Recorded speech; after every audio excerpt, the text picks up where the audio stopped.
వీడియోలో మనము 4th class లో భిన్నాలకు సంబంధించి సగం పార్ట్ కంప్లీట్ చేసామండి. సో రిమైనింగ్ పార్ట్ ఈ వీడియోలో కంప్లీట్ చేద్దాం. ఓకే, సో నెక్స్ట్ ఉన్న కాన్సెప్ట్ ఏంటంటే ఇక్కడ సజాతి భిన్నాల సంకలనం, వ్యవకలనం మరియు సజాతి భిన్నాలను పోల్చడం. ఓకే, సో మనకి ఇక్కడ భిన్నం అనేది మనకి ఇక్కడ ఏం తెలియజేస్తుంది? సో ఈ కాన్సెప్ట్ కూడా చాలా ఇంపార్టెంట్ ఏంటంటే ఇక్కడ ఫర్ ఎగ్జాంపుల్ ఇక్కడ ఒక వ్యవసాయదారుని వద్ద 50 మంది కూలీలు ఉన్నారండి. ఒక వ్యవసాయదారుని వద్ద 50 మంది కూలీలు ఉన్నారు. ఈ 50 మంది కూలీలు ఏంటంటే ఒకరు కొంతమంది వారం రోజుల పాటు పనిచేస్తారు, ఇంకొంతమంది నెల రోజుల పాటు పనిచేస్తారు, ఇంకొంతమంది సంవత్సరం కాలం పాటు పనిచేస్తారు. ఓకే, సో ఇక్కడ మనకి ఈ 50 మంది ఎన్ని రోజులు పనిచేశారో వ్యవసాయదారుని వద్ద ఉన్న ఒక రికార్డు ఆధారంగా అతను నిర్ణయించుకోవాలి. అయితే ఏమైందంటే ఇక్కడ ఈ 50 మంది యొక్క సమాచారాన్ని, అంటే ఈ 50 మంది ఏ విధంగా పనిచేశారనేది ఫర్ ఎగ్జాంపుల్ ఇక్కడ మొదటి వ్యక్తి, రెండవ వ్యక్తి, మూడవ వ్యక్తి, 4, 5, 6 ఈ విధంగా 50 మంది వ్యక్తుల యొక్క సమాచారాన్ని ఒక రికార్డులో పొందుపరిచారు. దాంట్లో మొదటిది 1, రెండవది 5, మూడవది 7, నాలుగవది 3, ఐదవది 6 ఈ విధంగా ఉంటుంది. అయితే ఇక్కడ ఈ 50 మంది కొంతమంది వారం రోజుల పాటు పనిచేశారు, కొంతమంది నెల రోజుల పాటు పనిచేసినారు, ఇంకొంతమంది సంవత్సర కాలం పాటు పనిచేసినారు. అయితే ఇక్కడ 1 ఇచ్చాడు. ఈ 1 అనేది ఏంటి? ఒక వారమా, లేదా ఒక నెల, లేదా ఒక రోజా? 5 ఇచ్చాడు. 5 అనేది ఏంటి? వారమా, లేదా నెల, లేదా రోజా? సో మనకి ఇక్కడ ఈ విధంగా ఇటువంటి సమాచారం ఇచ్చినప్పుడు మనం చెప్పడం కష్టం. అయితే ఈ 50 మంది యొక్క సమాచారాన్ని ఏమైందంటే ఒక్కొక్క వ్యక్తి యొక్క సమాచారం ఏ విధంగా ఉందంటే ఒకరిది 1/7 అని ఉంది, ఇంకొకరిది 2/7 అని ఉంది, ఇంకొకరిది 3/7 అని ఉంది, ఇంకొకరిది 5/7 అని ఉంది, ఇంకొకరిది 4/12 అని ఉంది, ఇంకొకరిది 5/31 అని ఉంది, ఇంకొకరిది 30/31 అని ఉంది, ఇంకొకరిది 11/12 అని ఉంది. ఓకే, సో ఇక్కడ 50 మంది యొక్క సమాచారంలో మనకి ఈ విధంగా భిన్నాలు కనిపించాయి. సో భిన్నం కనిపించినప్పుడు ఏ వ్యక్తి ఎన్ని రోజులు పనిచేయడం అనేది ఈజీగా చెప్పొచ్చు. ఫర్ ఎగ్జాంపుల్ ఇక్కడ ఈ 50 మందిలో ఒక వ్యక్తి ఏమైందంటే 1/7 రోజులు పనిచేసేటట్ట. 1/7 రోజులు అంటే 7 రోజులకు గాను ఒక రోజు పనిచేసాడు అర్థం. నెక్స్ట్ ఇక్కడ 2/7. 2/7 ఏంటండి? 7 రోజులకు గాను 2 రోజులు పనిచేసినట్లు లెక్క. 7 రోజులు అంటే అర్థం ఏంటండి? ఇక్కడ వారం రోజులు అర్థం. అంటే వారంలో 2 రోజులు మాత్రమే పనిచేశాడు. ఇక్కడ వారంలో ఒక రోజు మాత్రమే పనిచేశాడు. ఇక్కడ చూడండి 3/7. 3/7 అంటే అర్థం ఏంటండి? 7 రోజుల్లో 3 రోజులు మాత్రమే పనిచేశాడు. ఇక్కడ చూడండి 5/31. 5/31 దీన్ని చూసి మీకు ఏమనిపిస్తుందండి? 31 రోజులకు గాను 5 రోజులు మాత్రమే పనిచేశాడు. సో 31 రోజులకు అర్థం ఏంటండి? ఒక నెల. అంటే ఈ కూలీ ఏంటంటే నెల రోజులు పనిచేసిన వ్యక్తి. ఓకే, ఆ నెలలో ఎన్ని రోజులు పనిచేశాడు? కేవలం 5 రోజులు మాత్రం పనిచేశాడు. ఇక్కడ చూడండి 4/12. 4/12 అంటే 12 రోజులకు గాను 4 రోజులు మాత్రం పనిచేశాడు అన్నది అనుకుంటే తప్పదు. ఎందుకంటే ఇక్కడ మనం ఇక్కడ వారం, నెల, సంవత్సరం తీసుకున్నాం. మరి ఇక్కడ 7 ఉన్నప్పుడు 7 రోజులు అయింది, 31 ఉన్నప్పుడు 31 రోజులు అయింది. మరి 12 ఉన్నప్పుడు ఏమవుతుందండి? 12 అనేది ఏంటంటే ఇక్కడ ఈ 12 అనేది ఏమో సంవత్సరానికి సంబంధించింది. సంవత్సరానికి ఎన్ని నెలలు అండి? 12 నెలలు. కాబట్టి ఈ వ్యక్తి 12 నెలలకు గాను 4 నెలలు పనిచేశాడు. 12 నెలలకు గాను 4 నెలలు పనిచేశాడు. అంటే భిన్నం అనేది మనకి ఏం తెలియజేస్తుందంటే హారంలో ఉన్నదంటే మొత్తాన్ని తెలియజేస్తుంది, లవంలో ఉన్నది మనకి కావాల్సింది తెలియజేస్తుంది. సో ఇక్కడ హారంలో 7 ఉంది, 12 ఉంది, 31 ఉంది. సో 7 అనేది వారంలో మొత్తం రోజులు, 12 అనేదేమో సంవత్సరంలో మొత్తం నెలలు, 31 అనేదేమో నెలలో మొత్తం రోజులు. మరి పైన ఏంటండి? ఆ వ్యవసాయదారుడు లేదా ఆ కూలీ అనేది అంటే ఎన్ని రోజులు పనిచేసాడో ఆ సంఖ్య. ఓకే, సో భిన్నం మనం మొత్తంగా చెప్పాలంటే భిన్నం అనేది ఏం తెలియజేస్తుందంటే హారం అనేది మొత్తాన్ని తెలియజేస్తే లవం అనేది అంటే మనకి కావాల్సిన విలువను తెలియజేస్తుంది. ఓకే, నెక్స్ట్ కాన్సెప్ట్ మనం చూసినట్లయితే సజాతి భిన్నాలు సంకలనం మరియు వ్యవకలనం. సజాతి భిన్నాలు సంకలనం మరియు వ్యవకలనం. సజాతి భిన్నాలు అంటే ఏంటంటే మనం చెప్పుకున్నాం హారాలన్నీ ఒకే విధంగా ఉండే భిన్నాలను మనము సజాతి భిన్నాలుగా చెప్పుకున్నాం. హారం ఒకే విధంగా ఉంది. సో అటువంటి భిన్నాల యొక్క సంకలనం కానీ వ్యవకలనం కానీ చాలా ఈజీ అండి. ఏం లేదు, సంకలనం అంటే కలపాలి. సో కలిపిన సందర్భంలో ఏం చేయాలంటే లవాలు ఉండే సంఖ్యలకి అయితే సరిపోతుంది. ఇక్కడ 2 ఉంది, ఇక్కడ 3 ఉంది. 2 + 3 చేస్తే ఎంత అవుతుందండి? 5 అవుతుంది. హారాలు ఒకటే కాబట్టి హారం ఎంత ఉంటే అంతే రాసి, అంటే 2/7 + 3/7 యొక్క విలువ ఎంత అవుతుందంటే 5/7 అవుతుంది. కేవలం లవాలను మాత్రమే కలపాలి, హారాలను కలపకూడదు. ఓకే, నెక్స్ట్ ఇక్కడ ఇంకోటి చూడండి. 5/13 - 3/13 ఉంది. సో 13 హారాలు రెండు కూడా ఒకే విలువ ఉన్నాయి, 13 అంటే రెండు కూడా ఏ భిన్నాలండి? సజాతి భిన్నాలు. సో సజాతి భిన్నాల యొక్క వ్యవకలనం ఏమవుతుందండి? సజాతి భిన్నాల యొక్క వ్యవకలనం చేసినప్పుడు హారం ఎంత ఉంటే అంత రాసేయాలి, లవాన్ని మనం తీసేస్తే సరిపోతుంది. 5 - 3 అంటే ఎంత అవుతుందండి? 2 అవుతుంది. ఓకే, కొన్ని సందర్భాల్లో మనం ఇక్కడ పూర్ణ సంఖ్యలను తీసుకున్నట్లయితే, ఫర్ ఎగ్జాంపుల్ ఇదే దీన్ని మనము 5/13 - 2/13 ఈ విధంగా ఇచ్చాడు అనుకోండి. 5/13 - -2/13. సో మైనస్ ఆఫ్ మైనస్ మనం చెప్పుకున్నాం పూర్ణ సంఖ్యలో. మైనస్ ఆఫ్ మైనస్ అంటే ఏమవుతుందండి? ప్లస్ అయిపోతుంది. అప్పుడు ఈ బ్రాకెట్ మనం పూర్తిగా తొలగించి ఈ మైనస్ రెండు కాస్త ఏమైపోతుందంటే ప్లస్ అయిపోతుంది. ఓకే, సో అప్పుడు ఈ రెండు ఏమవుతాయండి? ఇది సజాతి భిన్నమే, ఇది సజాతి భిన్నమే. సో ఏం చేయాలి? కలపాలి. సో కలపాలి కాబట్టి 13 5 + 2 అంటే 7. సో 7/30. సో సజాతి భిన్నాల సంకలనమైన వ్యవకలనమైన ఈ విధంగా ఉంటాయి. సో వీటికి సంబంధించి మనకి అంటే సజాతి భిన్నాల సంకలన వ్యవకలనానికి సంబంధించి టెక్స్ట్ బుక్ లో ఎక్సెల్ లో కొన్ని ప్రాబ్లమ్స్ ఇచ్చాడు, అవి ఏంటో ఒకసారి చూద్దాం. సజాతి భిన్నాల సంకలనం మరియు వ్యవకలనం వీటికి సంబంధించి మనకి ఇక్కడ 9.1 ఎక్సర్సైజ్ లో కొన్ని ప్రాబ్లమ్స్ ఉన్నాయి. దానికంటే ముందు కొన్ని ఎగ్జాంపుల్స్ ఉన్నాయి, అవి ఏంటో ఒకసారి చూద్దాం. ఓకే, సో ఇక్కడ మనకి ఇచ్చిన ప్రతిదీ కూడా సజాతి భిన్నాలు అనేది. సో సజాతి భిన్నాలు ఏ విధంగా కలపాలి, ఏ విధంగా తీసివేయాలి ముందే చెప్పుకున్నాం. ఇక్కడ చూడండి 1/7 + 2/7. సో రెండు కూడా హారంలో ఒకే సంఖ్య ఉంది, అంటే 7 ఉంది. సో ఇవి రెండు కూడా సజాతి భిన్నాలు. సో వీటికి సంకలనం కావాలంటే ఏం చేయాలి? మనం లవాలు రెండు కలుపుకుంటే సరిపోతుంది. సో 1 + 2 అంటే ఏమవుతుందంటే 3 అవుతుంది. సో 3/7 అవుతుంది. ఇదంతా అవుతుంది. లవాలు రెండు కలుపుకుంటే 4/5 అవుతుంది. ఓకే, సో 3/4 + 1/4 ఏమవుతుందండి? 4/4 అవుతుంది. 2/6 + 3/6 ఎంత అవుతుందండి? 5/6 అవుతుంది. 4/8 + 2/8 అంటే 6/8 అవుతుంది. అలాగే 5/9 + 3/9 అంటే 8/9 అవుతుంది. ఓకే, సో ఇవన్నీ కూడా కలపడం. నెక్స్ట్ తీసాలి చూడండి. ఇక్కడ 7/12 - 5/12 అంటే ఏమవుతుందండి? రెండు కూడా సజాతి భిన్నాలు. సో సజాతి భిన్నాలు ఇచ్చినప్పుడు మనం హారంలో ఎంత ఉంటే అంత రాసేయాలి, లవాలు తీసేస్తే సరిపోతుంది. సో 7 - 5 అంటే 2 అవుతుంది. సో 9 - 3 అంటే ఎంత అవుతుందండి? 6/10. 18 - 11 అంటే ఎంత అవుతుందండి? 7/20. 1/2 + 1/2 రెండు కూడా 1/2 + 1/2 ఏమవుతుందండి? 2/2 అవుతుంది. నెక్స్ట్ 3/4 + 1/4 అంటే ఏమవుతుందండి? 4/4 అవుతుంది. 1/2 - 1/2 అంటే ఏమవుతుందండి? 0/2 అవుతుంది. ఓకే, సో ఇక్కడ మీరు గమనించినట్లయితే ఇవి చూడండి. ఇక్కడ 2/2 4/4 0/2 అలాగే 6/8 4/4. ఓకే, సో ఇవి మీరు గమనించినట్లయితే మనకి కొన్ని సందర్భాల్లో మనకి ఈ ఆన్సర్ వచ్చినప్పటికీ కూడా ఆప్షన్లో ఈ ఆన్సర్ ఉండకపోవచ్చు. ఎందుకంటే ఇవి ఇప్పుడు మనకంటే భిన్నం అనేది ఎప్పుడు కూడా కనిష్ట రూపంలో ఉండాలి. కనిష్ట రూపం ఏంటంటే లవహారాలు రెండు కూడా సాపేక్ష ప్రధాన సంఖ్యలతో ఉండాలి. సాపేక్ష ప్రధాన సంఖ్య అంటే ఏంటంటే రెండింటికి కూడా ఉమ్మడి కారణాంకం 1 మాత్రం ఉండాలి. ఓకే, ఇక్కడ చూడండి రెండింటికి ఉమ్మడి కారణాంకం ఏదైందండి? 2 అనేది ఉంది. ఒకటి మాత్రం అంటే 1 మాత్రం ఉండాలి. 1తో పాటు ఏ సంఖ్య ఉన్నా సరే ఆ భిన్నాలను కనిష్ట రూపంలో మార్చుకోవాలి. సో 2/2 అంటే 2 1లు అంటే 1/1 వచ్చింది. సో 1/1 అంటే దాని విలువ ఏమవుతుందంటే 1 అవుతుంది. ఓకే, సో 4/4 అంటే దాని విలువ ఏమవుతుందండి? 4 1లు అంటే 1/1 అంటే దీని విలువ కూడా ఎంత అవుతుంది? 1 అవుతుంది. 0/2. సో 0/2 లవంలో కానీ ఎప్పుడైనా 0 వచ్చిందంటే దాని యొక్క విలువ ఏమవుతుందంటే 0 అవుతుంది. ఫర్ ఎగ్జాంపుల్ ఇక్కడ 2/0 ఉంది. హారంలో 0 వచ్చింది. హారంలో 0 వచ్చినప్పుడు దాని విలువ 0 అనేది కాదు. హారంలో 0 అనేది రాకూడదు. హారంలో 0 వస్తే అదేమవుతుందంటే నిర్వచించబడదు. అంటే లవంలో 0 ఉంటే దాని విలువ 0 అవుతుంది, కానీ హారంలో 0 ఉంటే దాన్ని నిర్వచించబడదు. ఎందుకంటే లవంలో 0 ఉన్నప్పుడు ఈ 0ని 2తో భాగించబడినట్లు లెక్క. కానీ హారంలో 0 ఉన్నప్పుడు 0తో 2 భాగాలు అనేది సాధ్యపడదు కాబట్టి హారంలో ఎప్పుడు కూడా 0 అనేది ఉండకూడదు.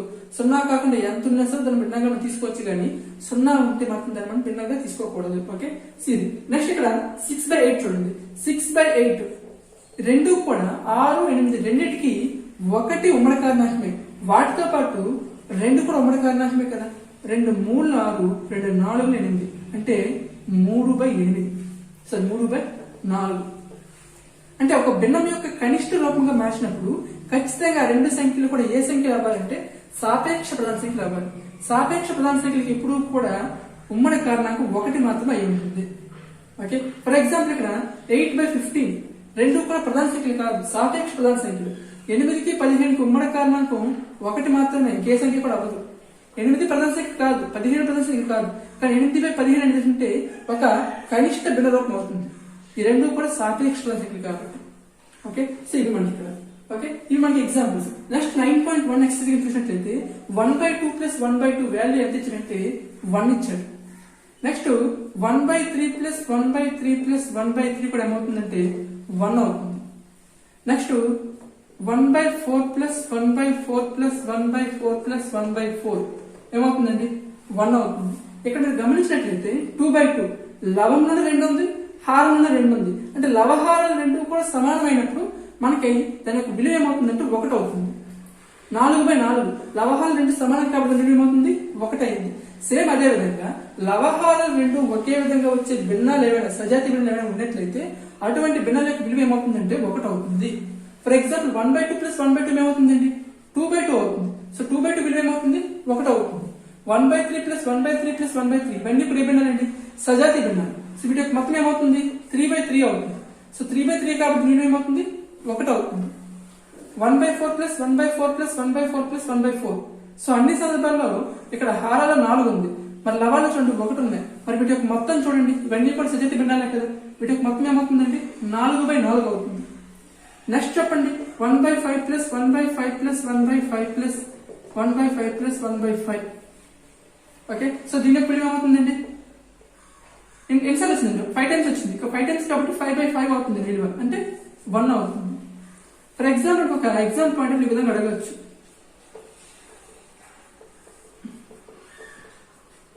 ఈ విధంగా ఇచ్చి దీని యొక్క విలువ 1 అని ఇచ్చాడు.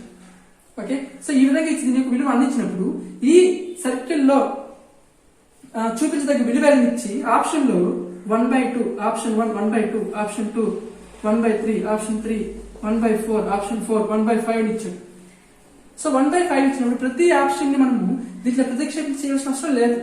ఎందుకు ఎన్నిసార్లు చూడండి 1 2 3 4 5. సో 5 టైమ్స్ ఉంది కాబట్టి 1/5 అనేది ఆన్సర్. అదే 4 టైమ్స్ ఉంది అనుకోండి 4 ఈ విధంగా ఇచ్చి ఈజ్ ఈక్వల్ 1 అని ఇస్తే ఈ దీని యొక్క విలువ ఏమవుతుందంటే 1/4 అవుతుంది. 3 టైమ్స్ ఇస్తే 1/3 అవుతుంది. 2 టైమ్స్ ఇస్తే 1/2 అవుతుంది. ఓకే, ఇది మనకి ఇక్కడ 9.1 ఎక్సర్సైజ్ లో first round. Next third round లో చూసినట్లయితే 2/7 + 1/7 ఏమవుతుందండి 3/7 అవుతుంది. 5/11 + 4/11 కలపడం కాబట్టి ఏమవుతుందండి 9/11 అవుతుంది. 2/13 + 1/13 + 5/13 ఏమవుతుందండి 8/13 అవుతుంది. అలాగే ఫోర్త్ రౌండ్ లో ఏమి చూడండి 1/3 + 5/3 ఏమవుతుందండి 6/3 అవుతుంది. సో 6/3 అని చూడండి ఇక్కడ ఇది కనిష్ట రూపం భిన్నం యొక్క కాదు. ఎందుకంటే 6 3 రెండింటికి ఉమ్మడి కారణాంకం అనేది ఉంది. 1 కాకుండా ఇంకొక ఉమ్మడి కారణాంకం కూడా ఉంది. ఏదుందండి 3 ఉంది.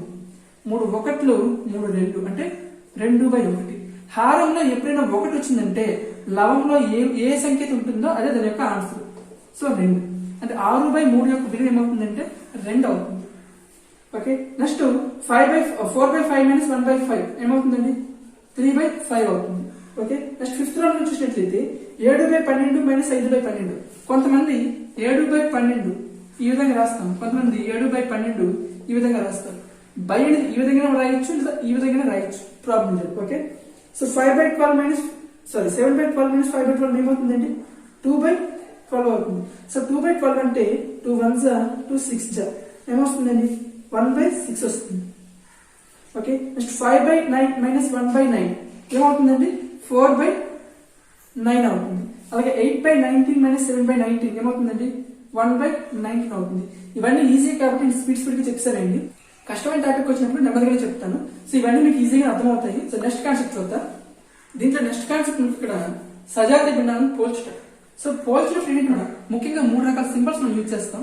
మొదటిది లెస్ దెన్, రెండోది గ్రేటర్ దెన్, మూడోది is equal to. Okay, so ఈ మూడింటిని పోల్చినప్పుడు ఎప్పుడు కూడా మనకి ఇక్కడ మొదటి సంఖ్య ఆధారంగానే మనం పోల్చాలి.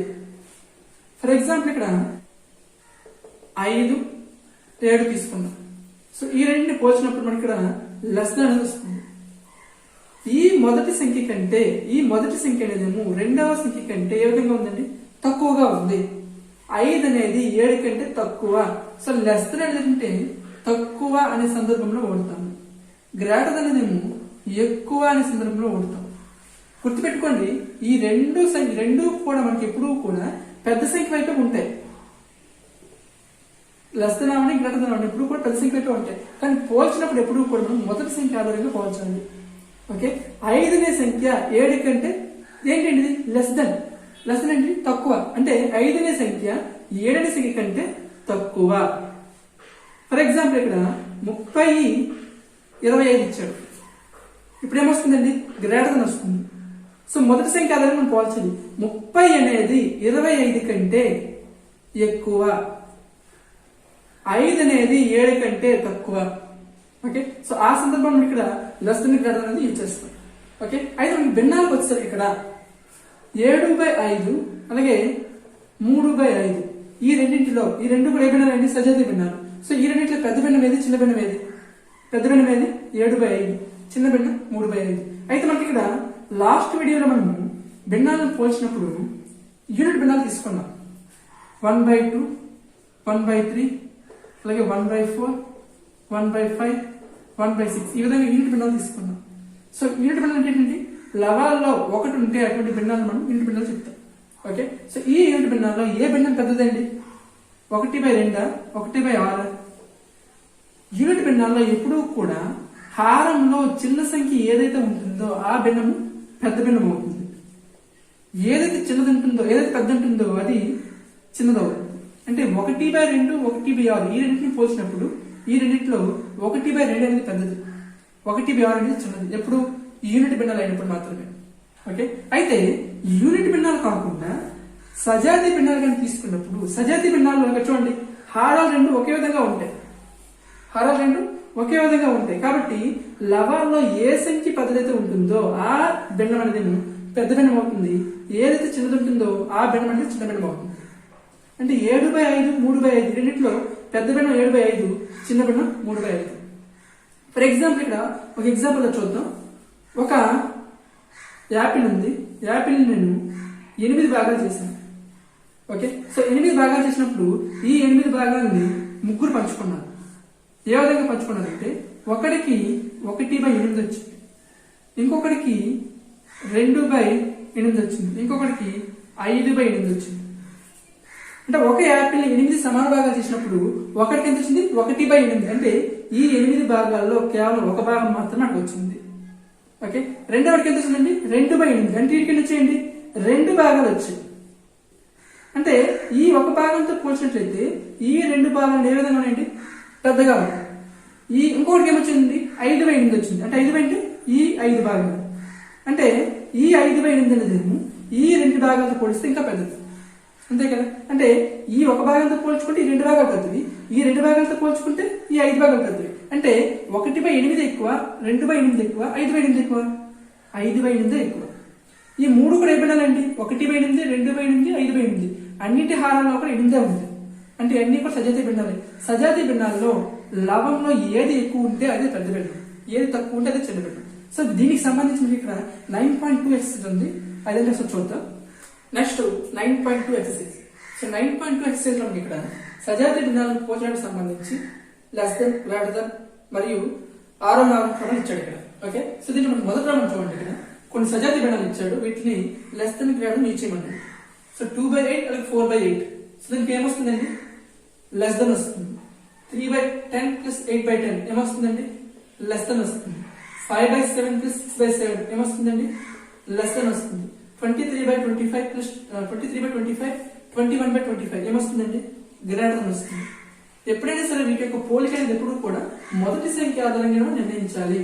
ఈ సంఖ్య కంటే చిన్నది, ఈ సంఖ్య కంటే చిన్నది, ఈ సంఖ్య కంటే చిన్నది, ఈ సంఖ్య కంటే గ్రేటర్ అంటే ఏమండి పెద్దది కాబట్టి పెద్దది.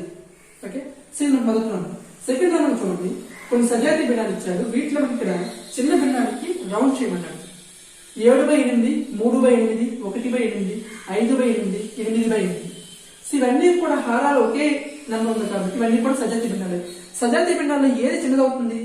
లవంలో ఏ సంఖ్య చిన్నదా ఉంటుందో అదే చిన్న భిన్నం అవుతుంది. సో ఇక్కడ లవంలో 1 ఉంది కాబట్టి 1/8 ఏమవుతుందంటే చిన్న భిన్నం అవుతుంది. ఓకే, సో ఇక్కడ చూసినట్లయితే 7/12, 3/12, 5/12, 11/12, 9/12. సో వీటిలో మనకి ఏమడిగాడంటే చిన్న భిన్నమే అడిగాడు. సో చిన్న భిన్నం ఏమవుతుందండి 3/12 అవుతుంది. నెక్స్ట్ లవంలో పెద్ద భిన్నం అడిగాడు ఇక్కడ. సో ఈ సజాతీయ భిన్నంలో పెద్ద భిన్నం ఏమవుతుందండి 3/5, 4/5, 1/5, 2/5, 5/5. సో పెద్ద భిన్నం కావాలంటే సజాతీయ భిన్నాల్లో లవంలో ఏదైతే పెద్దగా ఉంటుందో అదే పెద్ద భిన్నం అవుతుంది. సో ఇది పెద్ద భిన్నం అవుతుంది. ఓకే, సో నెక్స్ట్ ఇక్కడ 17/21, 5/21, 20/21, 10/21, 2/21. వీటిలో పెద్ద భిన్నం ఏదండి 20/21. ఓకే, సో కొన్ని సందర్భాలు మనకి ఏం చేస్తుంటాడంటే ఇక్కడ 5/5 ఇవ్వకుండా ఏం చేశాడంటే 1 అనే సంఖ్య ఇస్తాడు. ఇక్కడ 3/5, 4/5, 1/5, 2/5 మరియు 1. వీటిలో పెద్ద సంఖ్య ఏదండి పెద్ద సంఖ్య? 3/5, 4/5, 1/5, 2/5, 1. ఏది పెద్ద సంఖ్య అవుతుందంటే 1 అవుతుంది. ఎందుకు 1 అవుతుంది? ఇక్కడ ఇవన్నీ కూడా సజాతీయ భిన్నాలే. సో ఇక్కడ ఇచ్చిన 1 కూడా నేను చెప్పి సజాతీయ భిన్నంగా మార్చుకోవాలి. సో సజాతీయ భిన్నంగా మార్చుకోవాల్సి వచ్చినప్పుడు ఏమవుతుందంటే ఇది 5/5 గా తీసుకోవాలి. ఎందుకు 5/5 గా తీసుకోవాలంటే హారంలో ఎంత ఉంటుందో సజాతీయ భిన్నానికి ఆ సంఖ్య ఆధారంగా మనం ఇక్కడ భిన్నాన్ని ప్రిపేర్ చేయాలి. ఓకే, సో ఇక్కడ ఈ 1 బదులు 5/5 తీసుకున్నాం. సో ఇక్కడ అన్ని చూసినట్లయితే ఇది 3/5, 4/5, 1/5, 2/5, 5/5. సో వీటిలో పెద్ద ఏదవుతుందండి 5/5 అవుతుంది. సో మీరు ఏది చూడాల్సిన అవసరం లేదు. సో ఈ విధంగా 1 అని ఇచ్చాడంటే మిగిలినవన్నీ సజాతీయ భిన్నాలు ఇచ్చి ఇక్కడ 1 అని ఇస్తే వీటిలో పెద్దది ఏమవుతుందంటే 1 అవుతుంది. ఓకే, సో కొన్ని సందర్భాల్లో ఏం చేస్తుందంటే ఇక్కడ 7/5 ఎక్స్ట్రా ఇచ్చాను. ఇక్కడ చూడండి, ఇది 7/5, 2/5, 1/5, 4/5, 3/5. వీటిలో ప్రతి సందర్భంలో లవం చూడండి హారం కంటే తక్కువగా ఉంది. అంటే ఇవన్నీ కూడా ఏమన్నానండి క్రమభిన్నాలు. కానీ ఇక్కడ ఇచ్చిందండి అపక్రమం. కాబట్టి చూసుకోవాలి. కొన్ని సందర్భాలు ఇచ్చిన అన్ని సజాతీయ భిన్నాల్లో అవన్నీ కూడా క్రమ భిన్నాలు అయినప్పుడు మనకు ఒకటే ఆన్సర్ అవుతుంది. అలా కాకుండా అపక్రమ భిన్నం కూడా కలిపి అనుకోండి, ఖచ్చితంగా మనం ఏంటి చెక్ చేసుకోవాలి. ఓకే, ఇక్కడ కూడా చూడండి 17/21, 5/21, 20/21, 10/21, 2/21. వీటిలో 10 ఏమవుతుందండి 20/21 అవుతుంది. ఓకే, నెక్స్ట్ ఇక్కడ 5th రౌండ్ నుంచి చూసినట్లయితే వీటిని ఆరోహణ క్రమంలో రాయమన్నాడు. ఆరోహణ క్రమం అంటే ఏంటి? చిన్నది నుంచి పెద్దది. సో వీటిలో చిన్న భిన్నం ఏదండి 4/9, 2/9, 5/9, 1/9, 7/9. సో వీటిలో చిన్న భిన్నం ఇవన్నీ కూడా సజాతీయ భిన్నాలే కాబట్టి ఇది చిన్న భిన్నం అవుతుంది. దీనికంటే కొంచెం పెద్ద భిన్నం ఇది, దీనికంటే కొంచెం పెద్ద భిన్నం ఇది, దీని తర్వాత ఇది, దీని తర్వాత ఇది. అంటే 1/9, 2/9, 4/9, 5/9, 7/9. ఓకే, సో వీటిలో చూడండి ఇక్కడ 4/7, 2/7, 3/7, 5/7, 1/7. ఇక్కడ ఎక్స్ట్రాగా 1 ఇవ్వలేదు. ఈ 1 నేను యాడ్ చేశాను. ఎందుకు యాడ్ చేసి చెప్తాను చూడండి. ఇక్కడ 4 వీటిలో మనకి ఇక్కడ వీటిని ఏం చెప్పాడు ఆరోహణ క్రమంలో రాయమన్నాడు. ఆరోహణ క్రమం అంటే ఏంటి? చిన్నది నుంచి పెద్దది. సో వీటిలో చిన్నది ఏదండి 1/7, తర్వాత 2/7, తర్వాత 3/7, తర్వాత 4/7, తర్వాత 5/7, తర్వాత 6/7 లేదు. కానీ ఇక్కడ 1 ఉంది. 1 అంటే మీనింగ్ ఏంటండి? ఈ హారం బట్టి హారం ఏమండి ఇక్కడ 7 కాబట్టి ఈ 1 నేను 7/7 గా రాసుకుంటాను. సో 7/7 గా రాసుకున్నప్పుడు ఇవన్నీ కూడా సజాతీయ భిన్నం అవుతాయి. అప్పుడు ఇది కూడా ఏమవుతుందంటే ఈ సజాతీయ భిన్నంలో ఒక భాగం అవుతుంది. ఆ సందర్భంలో ఇక్కడ లవంలో ఏముందంటే 7 ఉంది. అప్పుడు ఈ భిన్నాల్లో ఈ భిన్నం ఏమవుతుందంటే పెద్ద భిన్నం అవుతుంది. కాబట్టి ఈ భిన్నాలను చివరిగా రాసుకోవాలి. ఓకే, నెక్స్ట్ 6th రౌండ్ నుంచి చూడండి అవరోహణ క్రమంలో రాయమన్నాడు సజాతీయ భిన్నాలను. 4 ఇక్కడ చూడండి 2/7, 4/7, 3/7, 6/7, 1/7, 5/7. సో అన్ని కూడా సజాతీయ భిన్నాలే కాబట్టి వీటిని ఏం చేయమన్నాడు అవరోహణ క్రమంలో రాయమన్నాడు. అంటే ఏం చేయాలండి పెద్దది నుంచి చిన్నది రాయాలి. సో వీటిలో పెద్దది ఏదండి 6/7, దాని తర్వాత కొంచెం చిన్నది ఏదండి 5/7, దాని తర్వాత 4/7, దాని తర్వాత 3/7, దాని తర్వాత 2/7, దాని తర్వాత 1/7. ఓకే, నెక్స్ట్ ఇక్కడ చూసినట్లయితే 14/27, 4/27, 21/27, 15/27, 2/27 ఇవన్నీ అడగలేదు, నేను ఇచ్చాను ఇక్కడ, నేను తీసుకున్నాను. ఎందుకు తీసుకుని చెప్తాను చూడండి ఇక్కడ. సో వీటిని అవరోహణ క్రమంలో రాసినప్పుడు వీటిలో పెద్ద సంఖ్య ఏదైతే అదే ఫస్ట్ రాయాలి. సో వీటిలో పెద్దది ఏదండి? 14, 4, 21, 15, 2 ఏ చూడండి 14, సో 15, 21 అంటే ఇది పెద్దది మనకి. కాబట్టి దీన్ని మనం మొదటగా రాస్తాం, అంతే కదా. కానీ సో ఇటువంటి సందర్భాలు ఇచ్చినప్పుడు ఇక్కడ మనకి ఏమైంది? చివరిలో 1 ఉంది. 1 మనం ఏ విధంగా రాసుకోవాలంటే 27/27 రాసుకోవాలి. సో రాసుకున్నప్పుడు అప్పుడు మనం చూడాలి 14, 4, 21, 15, 2, 27 వీటిలో పెద్దది ఇప్పుడు 27 పెద్దది. కాబట్టి 27/27 అంటే ఏంటంటే మీకు ఇక్కడ దేని యొక్క విలువ ఏంటది? 1 యొక్క విలువ. కాబట్టి 1 అనేది మొదటి వస్తుంది. దాని తర్వాత 21/27, దాని తర్వాత 15/27, దాని తర్వాత 14/27, దాని తర్వాత 4/27, దాని తర్వాత 2/27. ఓకే, ఇవి అవరోహణ క్రమం. ఓకే, సజాతి భిన్నానికి సంబంధించి ఆరోహణ అవరోహణ క్రమానికి సంబంధించి 9.2 ఎక్సైజ్ అండి. సో నెక్స్ట్ ఏమన్నా సార్ చూద్దాం. నెక్స్ట్ మనకి ఇక్కడ సజాతి భిన్నాలు మనకి నిత్య జీవితంలో ఏ విధంగా ఉపయోగపడతాయో కొన్ని ప్రాబ్లమ్స్ ఇచ్చాడు, అవి డిస్కస్ చేద్దాం. దీంట్లో మనకి ఇక్కడ 9.3 ఎక్సైజ్ ఇచ్చాడు చూడండి. 9.3 ఎక్సైజ్ లో ఫస్ట్ ప్రాబ్లం ఏంటంటే ఆర్య ఫ్రూట్ పంచ్ తయారు చేయడానికి 4/7 లీటర్లు యాపిల్ జ్యూస్ అలాగే 2/7 లీటర్లు ఆరెంజ్ జ్యూస్ తీసుకుంటాడు. 4/7 లీటర్లు యాపిల్ జ్యూస్ అలాగే 2/7 లీటర్లు ఆరెంజ్ జ్యూస్ తీసుకుంటాడు. అయితే మొత్తంగా అతను ఎన్ని లీటర్లు జ్యూస్ ఉందని అడిగాడు ఇక్కడ మనకి. సో మొత్తంగా ఏం చేయాలి మనం ఇక్కడ ప్లస్ చేయాలి. సో 4/7 + 2/7 రెండు కూడా సజాతి భిన్నాలు కాబట్టి మనము వీటిని యాడ్ చేసినట్టు ఏమవుతుందండి? 4 + 2 ఏమవుతుంది? 6/7 అవుతుంది. సో ఇటువంటి ప్రాబ్లమ్స్ మనము పేపర్ మీద పెన్ పెట్టాల్సిన అవసరం లేదండి. సో ప్రాబ్లం చదవగానే అది 4/7, ఇది 2/7 మనకేం అడిగాడు? ఇప్పుడు మొత్తంగా తర్వాత ఎన్ని లీటర్లు జ్యూస్ ఉందని అడిగాడు ఇక్కడ. కాబట్టి ఏం చేయొచ్చు అంటే 4/7 + 2/7 అంటే 6/7 డైరెక్ట్ చేసేయచ్చు. నెక్స్ట్ చూడండి ఇక్కడ 5/9 యూనిట్లు పొడవు కలిగిన రిబ్బన్ నుండి 2/9 యూనిట్లు పొడవు కలిగిన రిబ్బన్ ముక్కను మనం కత్తిరించిన మిగిలిన రిబ్బను ఎన్ని యూనిట్లు పొడవు ఉందని అడిగాడు ఇక్కడ. 5/9 నుంచి 2/9 కత్తిరించాడంట. ఓకే, సో కత్తిరించినట్టు ఏం చేయాలి? మనం తీసివేయాలి. తీసివేసినప్పుడు ఏమవుతుందండి? 5/9 - 2/9 అంటే ఏమవుతుంది? 3/9. అయితే మనకి ఆప్షన్ లో కొన్నిసార్లు 3/9 అనేది ఉండదు. ఏముంటుందంటే 1/3 ఉంటుంది. 3 1s 3 3s. సో ఈ భిన్నం యొక్క కనిష్ట రూపం అనేది మనకి ఏంటంటే 1/3 కాబట్టి ఆన్సర్ లో 1/3 ఉండే అవకాశం ఉంటుంది ఎక్కువ. ఓకే, నెక్స్ట్ ఇక్కడ థర్డ్ క్వశ్చన్ చూడండి. రమణ ఒక పిజ్జా నుండి 9/10 భాగం తిన్నాడు. ఒక పిజ్జా నుండి 9/10 భాగం తిన్నాడు. అయితే జగన్ కూడా అంతే సైజు గల పిజ్జా నుండి 6/10 భాగం తిన్నాడు. రమణ తిన్న భాగం ఎంత? 9/10. అలాగే జగన్ తిన్న భాగం ఎంత? 6/10. ఇది ఒక పిజ్జా నుండి, ఇది ఒక పిజ్జా నుండి. ఓకే, సో ఇప్పుడు మనకి ఇక్కడ రమణ జగన్ కంటే ఎంత ఎక్కువ తిన్నాడని అడిగాడు. సో ఈ 10 భాగాలు 9 భాగాలు తిన్నాడు, ఇది 10 భాగాలు 6 భాగాలు తిన్నాడు. సో ఎవరు ఎక్కువ భాగాలు తిన్నాడండి? రమణ ఎక్కువ భాగాలు తిన్నాడు. ఎన్ని భాగాలు ఎక్కువ తిన్నాడు? సో ఏం చేయాలి? తీసివేయాలి. సో 9 - 6 అంటే ఏమవుతుందండి? 3/10. సో ఎన్ని భాగాలు తిన్నాడంటే 3 భాగాలు తిన్నాడని చెప్పాలి. ఎంత భాగం తిన్నాడంటే 3/10 భాగం తిన్నాడని చెప్పాలి. ఓకే, నెక్స్ట్ ఇక్కడ ఫోర్త్ ప్రాబ్లం చూడండి. ఫోర్త్ ప్రాబ్లం, ఒక స్కూటర్ ట్యాంక్ లో 2/3 లీటర్లు పెట్రోల్ ఉందంట. ఆ పెట్రోల్ తో ప్రసాద్ కొంత దూరం స్కూటర్ నడిపి పెట్రోల్ ట్యాంక్ చూడగానే అందులో 1/3 లీటర్ పెట్రోల్ మాత్రం ఉంది. 2/3 లీటర్ పెట్రోల్ ఉన్నప్పుడు తన కొంత దూరం వెళ్ళి చూశాక 1/3 పెట్రోల్ మాత్రమే ఆ స్కూటర్ లో ఉంది. సో అయితే ఇక్కడ ప్రసాద్ ఎన్ని లీటర్ల పెట్రోల్ ఉపయోగించి అడిగాడు ఇక్కడ.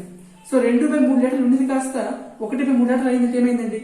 దీని నుంచి మనం తీసివేయాలి. తీసేస్తే ఏమవుతుందండి? 2/3 - 1/3 అంటే 1/3. అంటే ప్రసాద్ ఎన్ని లీటర్ పెట్రోల్ వాడాడు అక్కడ? 1/3 లీటర్ పెట్రోల్ వాడాడు. ఓకే, నెక్స్ట్ ఇక్కడ మనకి fifth problem. So fifth problem చూడండి. ఫిఫ్త్ ప్రాబ్లం చాలా ఇంపార్టెంట్ అండి. సో ఎగ్జామ్ పాయింట్ ఆఫ్ అడిగితే మనకి ఇటువంటి ప్రాబ్లమ్స్ అడుగుతుంటాడు. సేమ్ అడిగాడు చూడండి ఇక్కడ. జమాల్ తన స్కూల్ కు వెళ్లే దూరంలో 1/5 వంతు నడిచాడంట. 1/5 వంతు నడిచాడు. సో నడిచి వెళ్ళాక లెక్కల పుస్తకం మర్చిపోయాన విషయం గుర్తుకొచ్చి ఇంటికి వెళ్లి పుస్తకం తీసుకొని మళ్ళా స్కూల్కి వెళ్ళాడంట. అయితే ఇక్కడి నుంచి ఇక్కడికి ఇది జమాల్ ఇల్లు. ఓకే, సో ఇది జమాల్ స్కూల్. అయితే ఈ మొత్తం దూరంలో తను ఎంత దూరం వెళ్ళాడండి? 1/5 1/5వ వంతు వెళ్ళాడు అన్నాడు. అంటే ఈ దూరాన్ని ఏం చేయాలంటే 5 సమాన భాగాలు చేసుకోవాలి. 1 2 3 4 5 1 2 3 4 5. ఓకే, సో మొత్తం దూరం ఎన్ని భాగాలు చేసాం? 5 భాగాలు చేసాం. 5 భాగాల్లో ఈ జమల విద్య ఏం చేశాడండి? ఒక భాగం అంటే 1/5వ భాగం అంటే ఈ దూరం వెళ్ళాడు. దూరం వెళ్ళాక ఏమైంది? నాకు పుస్తకం మర్చిపోయాడు, లెక్క పుస్తకం మర్చిపోయి ఏం చేశాడు? మళ్ళీ ఇంటికి వచ్చాడు. అంటే 1/5 వెళ్ళాడు, మళ్ళీ 1/5 వచ్చాడు. అంటే 1/5 దూరాన్ని అతను 2 సార్లు కవర్ చేశాడు. అంటే మొత్తం ఎంత కవర్ చేసినట్టు ఇక్కడ 2/5 దూరం ఇక్కడ కవర్ చేసినట్టు లెక్క. సో కవర్ చేసి ఏమైంది? ఇంటికి వచ్చేసాడు. మరి ఇప్పుడు తను ఎక్కడ ఉన్నాడండి? ఇంటి దగ్గర ఉన్నాడు. సో ఇంటి దగ్గర ఉన్నప్పుడు మళ్ళీ ఇక్కడి నుంచి ఎక్కడికి వెళ్ళాలి? స్కూల్కి వెళ్ళాలి. అంటే ఎన్ని భాగాలు దాటాలండి?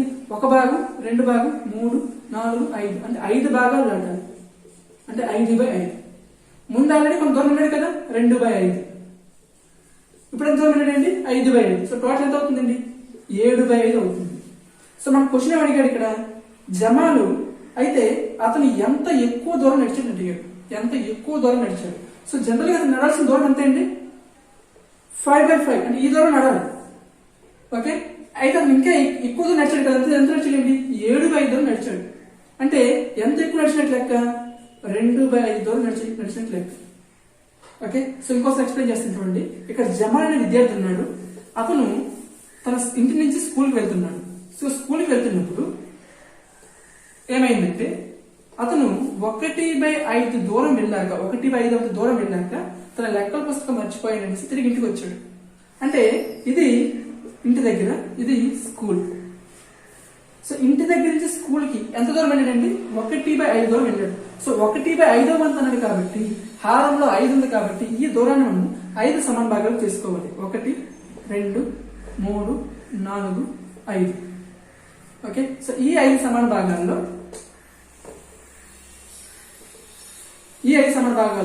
జమాల్ అనే విద్యార్థి ఎంత దూరం వెళ్ళాడండి? 1/5 దూరం మాత్రం వెళ్ళాడు. అంటే ఇక్కడి నుంచి ఇక్కడికి మాత్రం వెళ్ళాడు. మళ్ళీ ఏమవుతుంది? ఇక్కడి నుంచి ఇక్కడికి వెళ్ళాక తను లెక్క పుస్తకం మర్చిపోయాడు. మళ్ళీ చేశాడు? మళ్ళీ ఇంటికి వచ్చాడు. అంటే 1/5 దూరం వెళ్ళి మళ్ళీ 1/5 దూరం వెనక్కి కూడా వచ్చాడు. అంటే 1/5 వెళ్ళాడు, మళ్ళీ 1/5 వచ్చాడు. టోటల్ ఎంత లెక్కండి? 2/5 వెళ్ళాడు. ఓకే, సో 2/5 దూరం ఏంటంటే తను ఆల్రెడీ కవర్ చేశాడు. సో కవర్ చేసి ఇక్కడ ఇంటికి వచ్చాడు మళ్ళీ. సో ఇప్పుడు మళ్ళీ ఇంటి దగ్గర నుంచి మళ్ళీ స్కూల్కి వెళ్ళాలి. సో స్కూల్కి వెళ్ళాలంటే దూరం మొత్తం మళ్ళీ కూడా అతను కవర్ చేయాలి. అంటే ఎన్ని భాగాలండి? 1 2 3 4 5 అంటే మళ్ళీ 5/5 భాగాలు కూడా కవర్ చేయాలి. ఓకే, సో ముందు 2/5 భాగాలు కవర్ చేశాడు, ఇప్పుడు 5/5 భాగాలు కవర్ చేశాడు. సో అతను నడిచిన మొత్తం దూరం ఎంత అంటే 2/5 + 5/5 అంటే 7/5 అవుతుంది. అతను నడిచిన మొత్తం దూరం ఎంత అంటే 7/5. అలా కాకుండా అతను ఎంత ఎక్కువ దూరం నడిచాడు అనుకోండి, అతను నడాల్సిన దూరం ఇదే, కానీ ఇంకా ఎక్స్ట్రా నడిచాడు కదా. ఏ దూరం నడిచాడండి? 2/5 దూరం ఎక్స్ట్రా నడిచాడు. కాబట్టి అతను ఎంత ఎక్కువ దూరం నడిచాడు అడిగినప్పుడు మనకు ఆన్సర్ ఏమవుతుందంటే 2/5 అవుతుంది. అతను నడిచిన మొత్తం దూరం ఎంత అంటే 7/5. అతను ఎంత ఎక్కువ దూరం నడిచాడంటే 2/5. అతను డైలీ నడాల్సిన దూరం ఏంటంటే 5/5 దూరం నడాలి. అంటే ఇక్కడి నుంచి ఇక్కడికి నడాలి. కానీ 1/5 దూరం వెళ్ళి మళ్ళీ 1/5 దూరం మళ్ళీ వెనక్కి వచ్చేసాడు పుస్తకం మర్చిపోయింది. అంటే ఈ దూరాన్ని అతను 2 సార్లు కవర్ చేశాడు. కాబట్టి 1/5 + 1/5 అంటే ఏమవుతుందండి? 2/5. అతను డైలీ నడిచే దూరం కంటే ఈ 2/5 అనేది ఎక్కువగా నడిచాడు. కాబట్టి అతను ఎంత ఎక్కువ దూరం నడిచాడంటే 2/5 డిస్టెన్స్ అనేది ఎక్కువగా నడిచాడు. ఓకే, సో ఎక్కడితో మనకి 4th క్లాస్ లో ఉన్న భిన్నాలు అనే టాపిక్ అయిపోయిందండి. నెక్స్ట్ వీడియోలో 5th క్లాస్ లో భిన్నాలకు సంబంధించి ఏమున్నాయో డిస్కస్ చేద్దాం. Okay, thank you.